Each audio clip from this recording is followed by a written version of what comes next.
तलाशने की कोशिश करेंगे जिनकी जिज्ञासा अक्सर हमारे दर्शकों में बनी रहती है। तो आइए सबसे पहले आज का सवाल देख लेते हैं। सर्वधर्मान् परित्यज्य मामेकं शरणं व्रज अहं त्वा सर्वपापेभ्यो मोक्षयिष्यामि मा शुचः।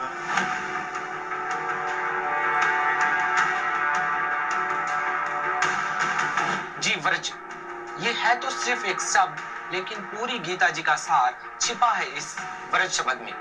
और इसी व्रज शब्द को गीता जी के तमाम ज्ञाताओं ने व्रज शब्द को कैसे डिफाइन किया है, पहले ये जान लेते हैं।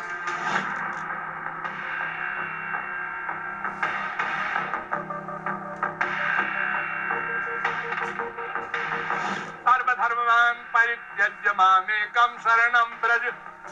सब चीज तू जो धारण करना चाहता है, पाप पुण्य ये वो वेद शास्त्र सब है, और मेरी शरण में एकम मामेकम शरणम व्रज। हो गई भगवत प्राप्ति। अरे गीता में लिखा है मेरी शरण में आओ, तो जाओ शरण में, ऐसे बोलने से नहीं चलेगा।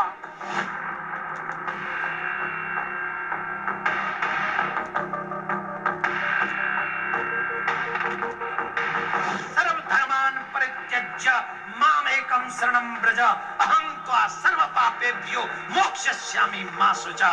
तू मेरी शरण में आ जा, मैं भगवान हूँ, तू मेरी शरण में आ जाएगा, मैं तुझे मुक्त कर दूंगा।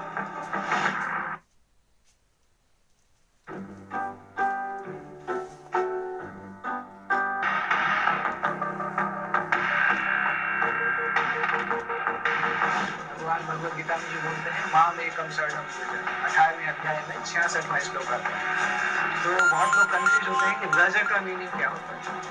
व्रज का मीनिंग जैसे जिस कमेंट में लिखा था कि व्रज का मतलब होता है वो जाना, तो भगवान बोल रहे हैं किसी दूसरे के शरण में जाओ, मतलब कृष्ण भगवान नहीं।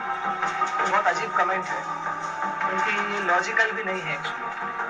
एक तरफ भगवान बोल रहे हैं माम एकम शरणम व्रज, तो अगर कोई बोल रहा है मेरे पास आओ, आओ बोलेगा, जाओ नहीं बोलेगा। कभी हमने नहीं सुना ऐसा, मेरे पास जाओ, हिंदी ग्रामर के हिसाब से भी गलत। तो माम एकम शरणम व्रज, मेरी शरण में आओ। भागवत में दूसरे स्कंद में एक जगह पे आता है व्रजंती तत् चरण करो, तो वहां पे व्रज का मीनिंग जाना आता है, क्योंकि उनके चरणों में जाना। और यहाँ पे गीता में भगवान बोल रहे माम एकम शरणम व्रज, मेरे चरण। तो इसमें इतना ज्यादा हाइप की जरूरत नहीं है कि ब्रज मतलब आओ जाओ। संस्कृत अगर पता होगा तो व्यक्ति को पता चलेगा कि ब्रज क्या है। चलिए अब आपको कुछ धर्मगुरुओं के द्वारा अनुवादित गीता जी भी दिखा देते हैं, जिसमें आप देखेंगे कि उन्होंने व्रज शब्द का क्या अर्थ किया है।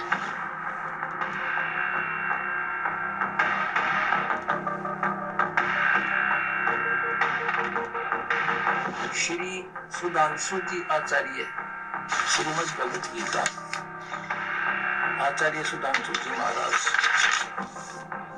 और ये प्रकाशक हैं विश्व जागृति प्रकाशन, ओंकारेश्वर महादेव मंदिर, जी ब्लॉक मानसरोवर गार्डन दिल्ली।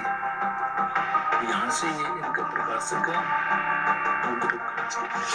ये है 66वां श्लोक, 18वां अध्याय और 66। सर्व धर्मान् परित्यज्य माम एकम शरणं व्रज अहं त्वा सर्व पापेभ्यो मोक्षयामि मा शुचः। संपूर्ण धर्मों का आश्रय छोड़कर तू केवल मेरी शरण में आ जा।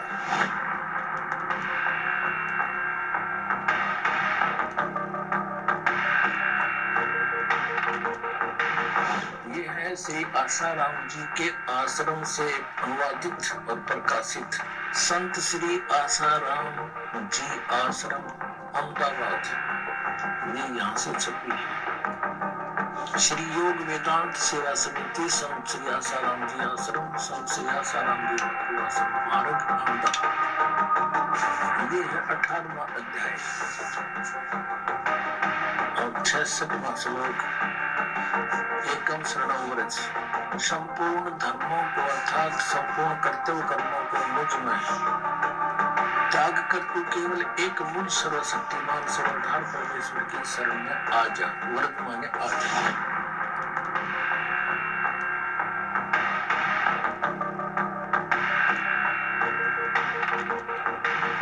श्रीमद् भगवत गीता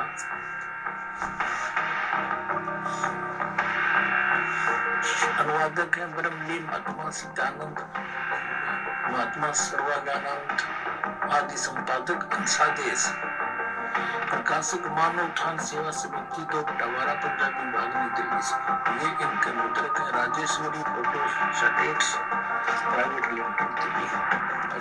अष्टदशो अध्याय 18वां अध्याय।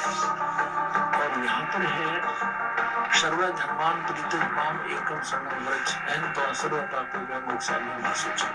ये 3-4 का इकट्ठा इन्होंने अनुवाद कर रखा है। ये देखना अगले प्रश्न। इसमें लिखा है कि सर्व धर्मों के कर्मों को छोड़कर केवल मेरी शरण में आ जाए।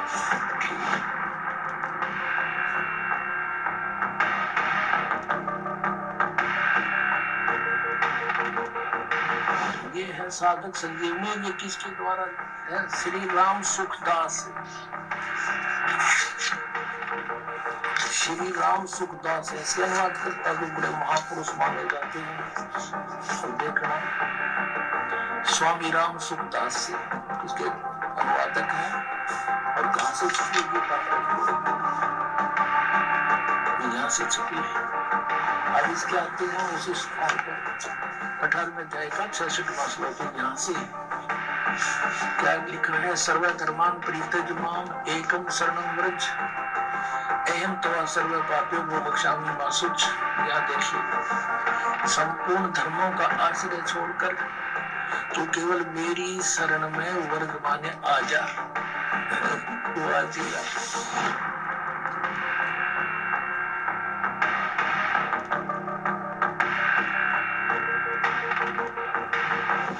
इसके राइटर अनुवाद करता। ये हिंदी पाठक से छपी है। विश्व विख्यात दार्शनिक डॉक्टर सर्वपल्ली राधाकृष्णन के अंतरराष्ट्रीय ख्याति प्राप्त गौरव ग्रंथ। अब इस गौरव ग्रंथ में देखा ये देखो सर्व 66वां श्लोक 18 बताएगा। सर्व धर्मान परित्यज्य माम एकम शरणं व्रज। सब कर्तव्यों को छोड़कर तू केवल मेरी शरण में आ जा। ये देख लो।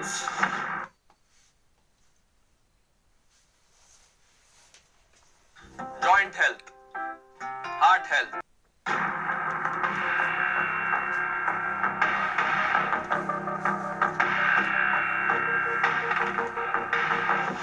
ये है गीता वैदिक भगवत गीता भाष्यम विवरणोपेतम।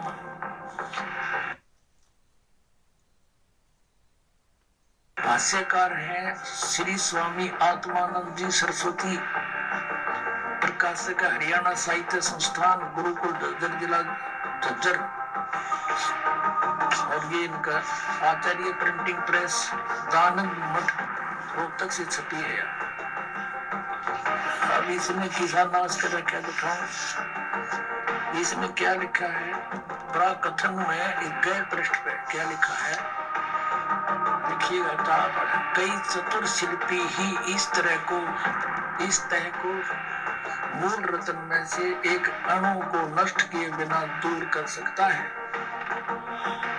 अब तक जिस शिल्पी ने इसका मार्जन करना चाहा, इसी शान पर चढ़ाना चाहा, वह प्राय इस रत्न के उद्गम स्थान अनेक हीरक रत्नों की महान खान महाभारत का अवलोकन किए बिना ये इसे शान पर चढ़ा देता था। जिससे इस रत्न में कुछ न कुछ खनिज मिल भी रह ही जाता था, मल भी रह जाता था। और अब क्या बताया है कि वे चतुर शिल्पी प्राय पाठकों के परिचित ही है। आपका यह लिखा है। अब साहित्य समाज के सौभाग्य में से इस रत्न यानी को एक चतुर शिल्पी मिला है, तो इसकी मूल खान से केवल परिचित नहीं है, अपितु वह इसका भली भांति निरीक्षण भी कर चुका है। उस शिल्पी के पुरुषार्थ से गीता रत्न बहुत कुछ अपनी वास्तविक आभा को प्राप्त सकता है। और कहते हैं इस शिल्पी ने वह सान पर चढ़ा के और इस गीता को छाटा है, यानी एक सान हो से जैसे लोहार करा कर उस पर पिना कर लोहे की घूमती हुई फिरकी सी होती है, उसने घिसा घिसा के और उसका कोई औजार बनाते हैं। ये नुक है कि इस आत्मानंद आर्य समाजी आचार्य ने गीता को सही काट छाट कर सही रतन काट दिया। इसने 700 श्लोकों में से 200 श्लोक सिलेक्ट किए। यूं कहे ये 200 श्लोक है बस ये गीता में, बाकी तो रिजेक्टेड है। देखिए इसका कहाँ तक कितनी तरह सारे की बिजली पड़ गई। अब ये क्या बताता है, अब थोड़ा सा हिंट दूंगा, अपना इतना समय नहीं इनको बर्बाद करने का। ये क्या बताता है, गीता में प्रक्षेप यानी मिलावट है गीता में। जो है आत्मानंद 9वीं 10वीं 11 और 12 अध्याय ये सारे मिलावट है। 9वें अध्याय के प्रथम श्लोक को छोड़कर और 9वां 10वां और 11वां और 12वां सभी अध्याय प्रक्षिप्त है इनमें मिलावट से। अच्छा ये देखिए 13वां अध्याय, इसमें 13वें अध्याय के प्रथम से लेकर 6 श्लोक प्रक्षिप्त है। ये तो मिलावट से बाकी ठीक से। अब 14 अध्याय 14वें अध्याय में दूसरा तीसरा और चौथा श्लोक प्रक्षिप्त है, बाकी ठीक है। अच्छा और देखिए पंचदश अध्याय, इसमें पंचदश अध्याय 15वां अध्याय सारा ही नकली है। अखबार शेर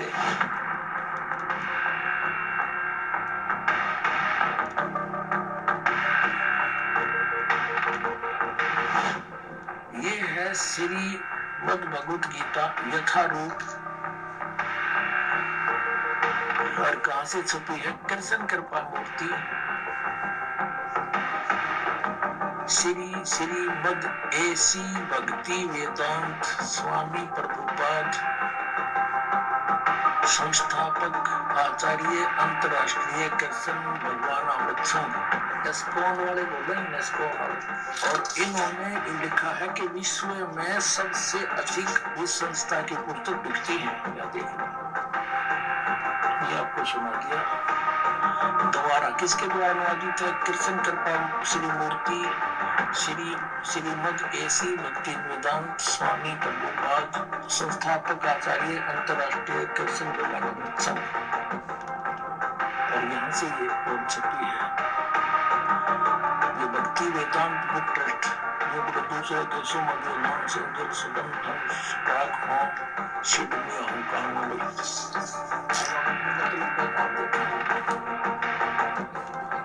ये है 18वां अध्याय। 18वां अध्याय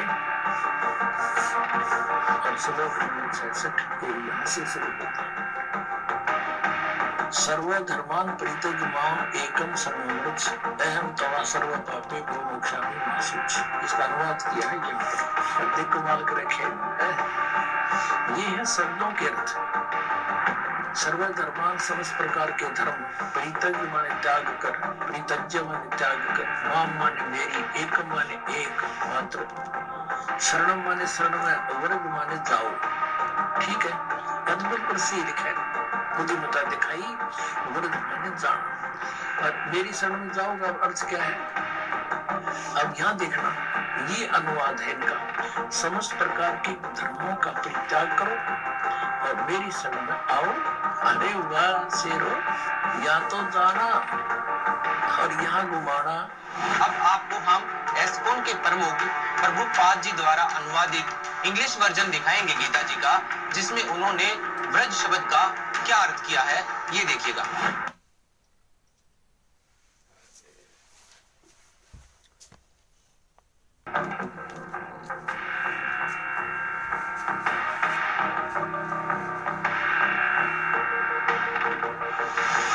यहाँ पर देखिएगा साफ साफ लिखा है व्रज का मतलब गो, और गो का मीनिंग होता है जाना।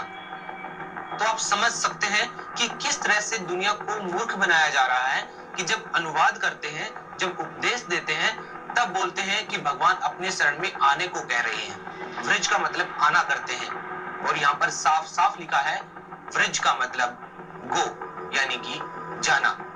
गो का मतलब आना हो ही नहीं सकता, कम हो ही नहीं सकता।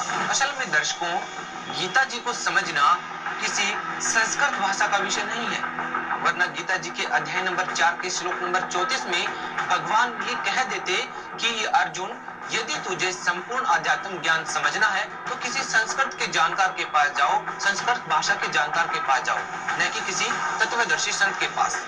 तत्वदर्शी संत के पास जाने के लिए गीता जी में कहा गया है, और वो तत्वदर्शी संत आज के समय में केवल और केवल संत रामपाल जी महाराज हैं। तो आइए देखते हैं संत रामपाल जी महाराज ने गीता जी के अध्याय नंबर 18 के श्लोक नंबर 66 का क्या अर्थ किया है, और व्रज शब्द का सही मायने में क्या अर्थ निकलता है। सभी अनुवादकर्ताओं ने भट्ठा बैठा रखे हैं।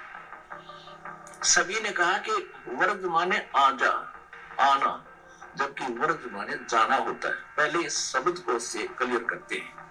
अब देखिएगा, संस्कृत हिंदी कोश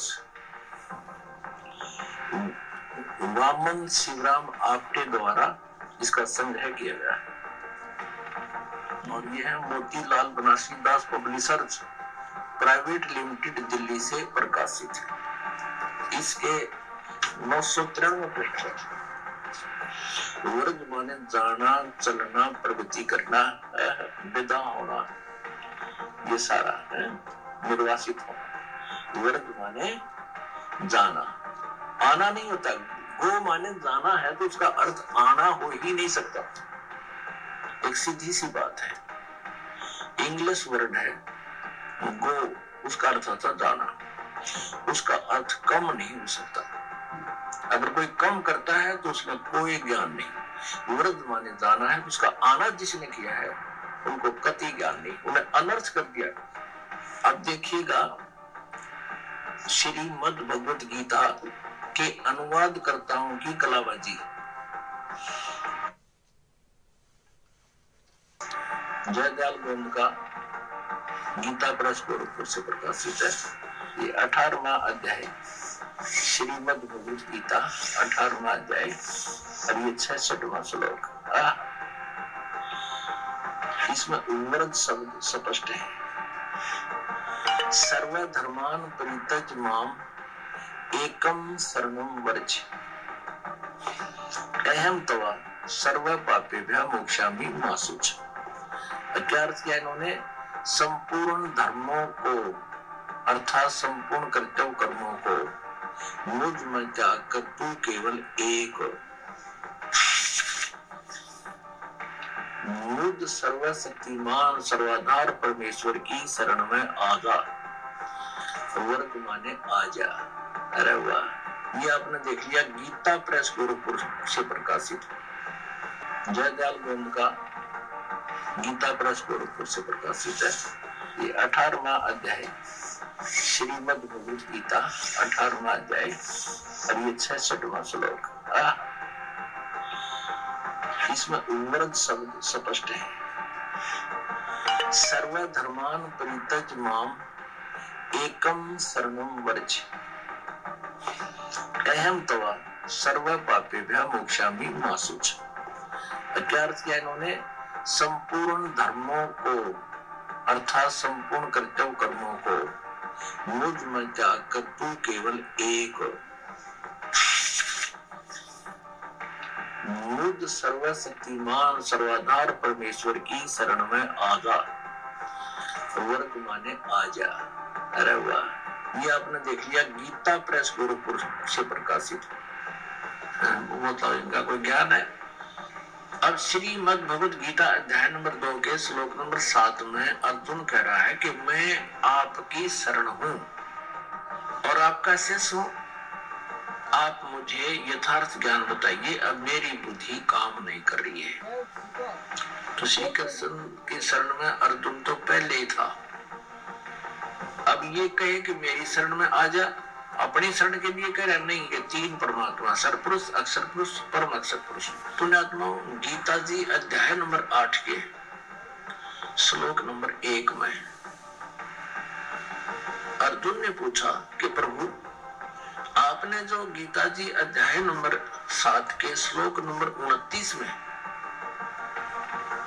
कहा है कि जिन्होंने तत्वदर्शी संत मिल गया, उन्होंने सारे जातम ज्ञान को समझा और सभी कर्मों से परिचित हुआ और वो तत्व ब्रह्म से परिचित हुआ, फिर वो जरा और मरण से मुक्ति के लिए ही, छुटकारे के लिए ही वो साधना यत्न करता है, प्रयत्न करता है। वो इस संसार की किसी वस्तु की डिमांड नहीं करता, उस तत्व ब्रह्म को जान लेता है।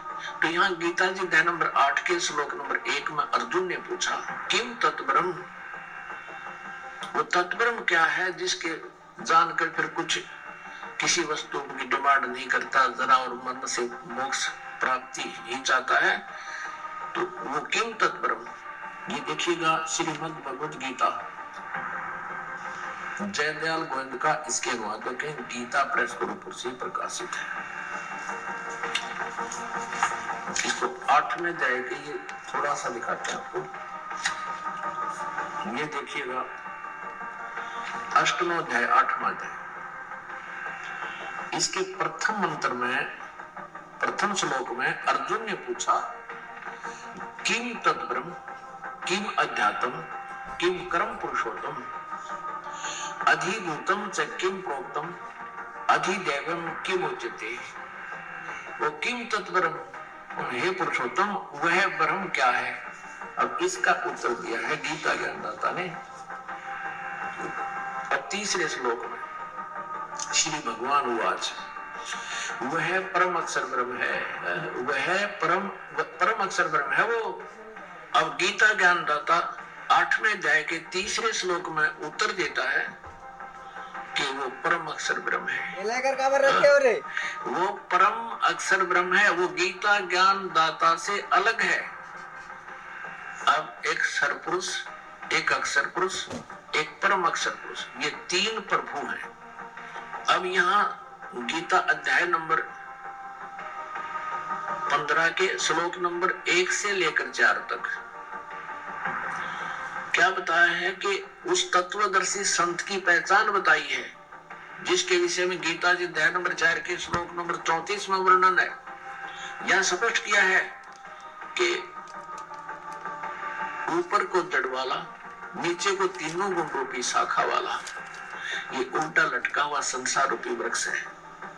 और जो संत इसके सभी विभाग बता देगा, पत्ते कौन है, जड़ कौन है, तना कौन है और डार कौन है, शाखाएं कौन है, पत्ते क्या है, स वेदविद, वो वेद के तात्पर्य को जानने वाला है, अर्थात वो तत्वदर्शी संत है। इस संसार रूपी वृक्ष को आप देखिएगा, चित्र आसानी से समझ में आएगा।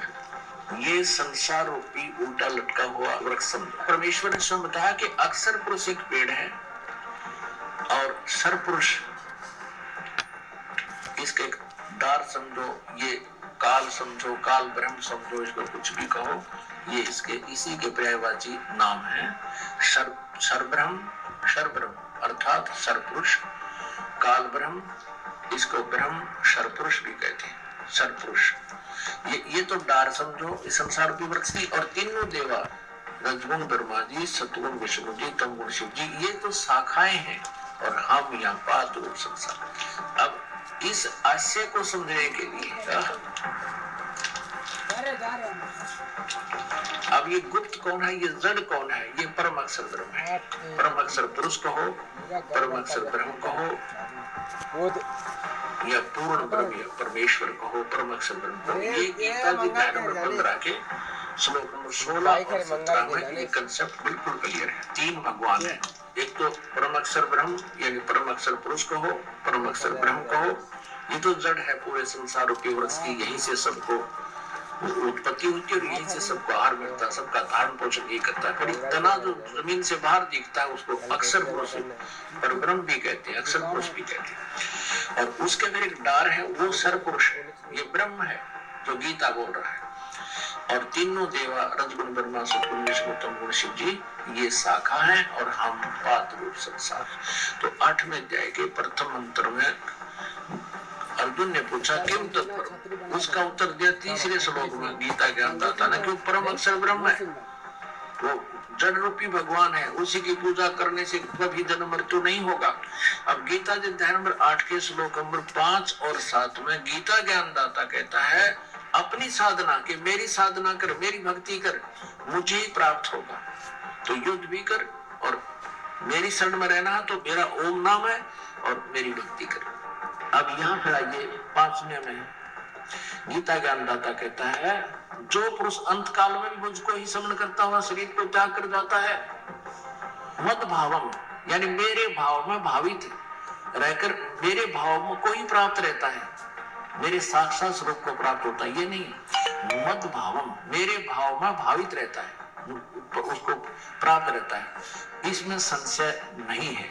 और छठे में ये कहा 8वें अध्याय के में कि नियम है जो अंश में जिसमें भावित रहता है उसी को प्राप्त होता है। अब छठा, हे कुंती पुत्र, ये मनुष्य अंत काल में जिस भी भाव को समन करता हुआ शरीर का त्याग करता है उसको ही प्राप्त होता है।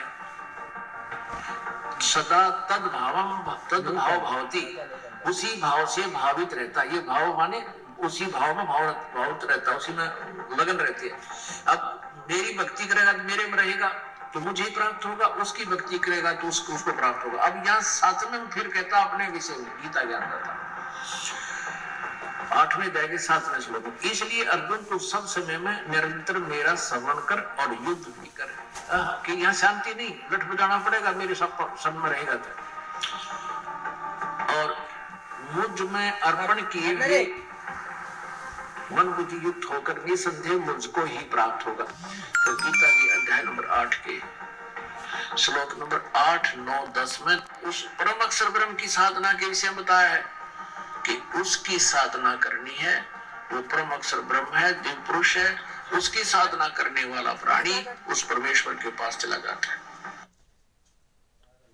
कैसे बंद कर दे? अब श्लोक नंबर 8, 9, 10, 7 तो आपने पढ़ दिया, 8वां अभ्यास योग युक्तेन चेतसा न अन्यगामिना परमम पुरुषम दिव्यम याति पार्थ अनुचिंतन। इसका अनुवाद यहाँ देखेंगे। हे पार्थ, यह नियम है परमेश्वर के उस सच्चिदानंद घन ब्रह्म के उत्तम परम अक्षर ब्रह्म के ध्यान के अभ्यास रूप योग से युक्त। ध्यान नहीं है ये, अभ्यास योग युक्तेन, जो नाम जाप दिया जाएगा वो 3 मंत्र का, उसके अभ्यास योग माने साधना के बल से युक्त उसमें लगा हुआ। दूसरी ओर न अन्यगामिना, यानी और किसी भी देवता की भक्ति नहीं करे, किसी में मन नहीं जावे, दूसरी ओर न जाने वाले चित्त से, अनन्य मन से निरंतर चिंतन करता हुआ परम दिव्यम पुरुषम याति, उस सच्चिदानंद घन ब्रह्म को प्राप्त होता है, उस परम अक्षर ब्रह्म को प्राप्त होता है। परम प्रकाश रूप दिव्य पुरुष को अर्थात परमेश्वर को ही प्राप्त होता है। ये गीता ज्ञानदाता से अन्य है। 8वें अध्याय का 9वां श्लोक है। ये तो कवियम माने सर्वज्ञ है, इन्होंने सर्वज्ञ कर दिया। यहाँ लिखना था जो कबीर देव है, तो यहाँ ज्यादा कंसेप्ट यहाँ क्लियर नहीं कर पाएंगे, बाद में बताएंगे। अब यही लेते हैं जो सर्वज्ञ अनादि सबके नियंता, यानी कुल का मालिक, तीनों लोगों प्रवेश करके सबका धारण पोषण करता है। गीता अध्याय नंबर 15 के श्लोक नंबर 17 में उसके विषय में जानकारी है। उत्तम पुरुष तो अन्य, उसके विषय में कह रहे हैं जो कवियम अनादि यानी सर्वज्ञ अनादि सबके नियंत्रता और सूक्ष्म से अति सूक्ष्म सबका धारण पोषण करने वाले अचिंत रूप स्वरूप आदित्य वर्णम, सूर्य की तरह साकार यानी प्रकाश में सूर्य की सदृश बताया है तो वो साकार है, लेकिन है तेजों में। एक रोम कूप में कोण सूर्य मिला दे, कोण चंद्रमा सतपुरुष के सतलोक में, ऐसे उसकी तेज है। अद्वितीय निराकार बता। आदित्य वर्ण, आदित्य मन सूर्य जैसे श्री विवादा सूर्य के समान अविद्या से अति पूरे उस सच्चिदानंद घन परमेश्वर का सेवन करता है। जो व्यक्ति, यहाँ लिखा है, जो पुरुष उस सर्वज्ञ नादि सबके धारण पोषण करने वाले सूर्य के सदृश अविद्या से अति परे यानी साकार परमात्मा, तेजो में साकार परमात्मा का सेवन कर सच्चिदानंद घन ब्रह्म प्रस्ताव अति परे सच्चिदानंद घन परमेश्वर का सेवन करता है। अब 10वें में देखना कमाल कर दिया। अध्याय 8 का श्लोक 10 पढ़ रही है। वह भक्ति युक्त पुरुष वो 3 नाम के जाप करने वाला योग बल से, योग माने साधना की शक्ति से, भक्ति की शक्ति से, मंत्र की कमाई से, भरकुटी के मध्यम में प्राणों को अच्छी प्रकार स्थापित करके, भरकुटी में यानी वहां जाना पड़ेगा त्रिकुटी के, मैं परमात्मा का हम अकाउंट करवाएंगे, न्यारा न्यारा ओम का जाप का वहां फल दे देंगे। अब यहाँ लिखा है वह भक्ति युक्त पुरुष अंत काल में योग बल से यानी उस 3 मंत्र के जाप की कमाई से भरकुटी में पहुंच जाएंगे और वहां फिर इनका अलग अलग अकाउंट देना होता है। प्राणों को अच्छी प्रकार स्थापित करके फिर निश्चल मन से सेवन करता हुआ उस दिव्य रूप दिव्यम परम पुरुषम एवं उपैति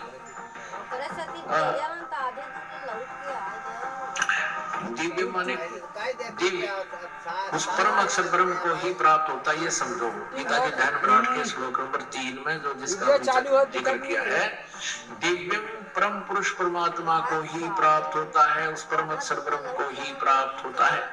और उसका क्या मंत्र है? गीता के ध्यान नंबर 17 के श्लोक नंबर 23 में कहा है, ओम तत्सत इति निर्देश है। ब्रह्म ने त्रिविध समर्थ है। ब्रह्म ने माने सच्चिदानंद घन ब्रह्म का, त्रिविध माने 3 प्रकार से सिमरण करने का। इस ओम तत् सत इस 3 मंत्र के जाप का निर्देश है। निर्देश माने नथिंग एल्स, और कोई मंत्र नहीं है। अब यहाँ ओम तो ब्रह्म का सर्वपुरुष का मंत्र है, तो अंडरस्टूड है, इसने क्लियर कर रखा है। और तत् ये अक्षर